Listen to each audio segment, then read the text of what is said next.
Forest 2, United 2. Just a quick one on the game itself, due to me not having much time to be able to talk about it. I am overall, I'm just a little bit disappointed over the fact that we couldn't keep this win streak going. However, I also think that a draw isn't the worst thing in the world. Forest under Sean Dyche have looked a lot more structured and compact, similar to how they were with under Nuno last season, and they do have some quality, especially in the midfield with Elliot Anderson. So I'm not completely frustrated over the fact that they've come out with a 2-2 draw.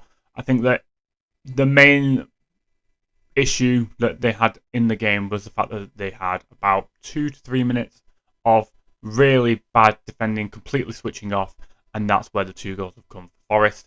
Other than that, they weren't too bad. Obviously, Forest had their own chances, United had theirs. It was a bit back and forth. But I think that if United had come away with a win, I wouldn't have been surprised. If Forest had won that game, United not get back into it, I'd have been more disappointed than I am now. But again, it's a similar basis. It would have been more the fact of the switching off has cost us. But I think a draw overall isn't the worst thing in the world, just due to the fact that it's about right for how the game played out. It was a bit basketball-y at times. There was obviously the minute and a half, 2 minutes or so when United conceded twice. We're completely switching off at the back. Can't do that in the Premier League against any club. You will get punished for that sort of thing. But we have to take it as still unbeaten in 4. Unfortunately, the guy who wants to get his haircut is back to 0 again, so that's one thing for him. But we'll see how that goes. And yeah, I just think that I would rather take the positive for the fact that we're still unbeaten and it wasn't a complete disaster and they actually did get a point out of a losing position, rather than looking at the negatives and saying they were poor in this area, that area, etc. It's more the fact that I think that if they hadn't switched off for so long, and I say so long, it was literally 2 minutes, but a complete switch off like that costs you in the Premier League, and that is what's happened. Still in the top half, still more positive than not. Next week we go to Spurs. I think we go to Spurs. So that'll be interesting to see how that goes out and how they play. I'm expecting a similar formation, well, not formation, similar lineup to how they played against Liverpool, possibly.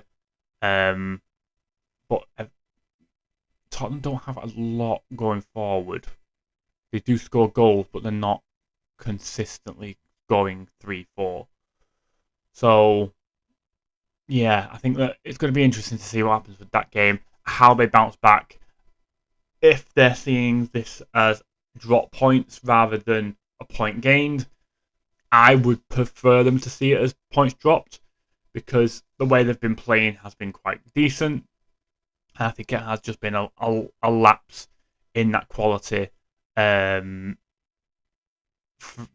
throughout the game, I would say, because it was more the fact that they didn't show the quality they have done against Sunderland and Liverpool and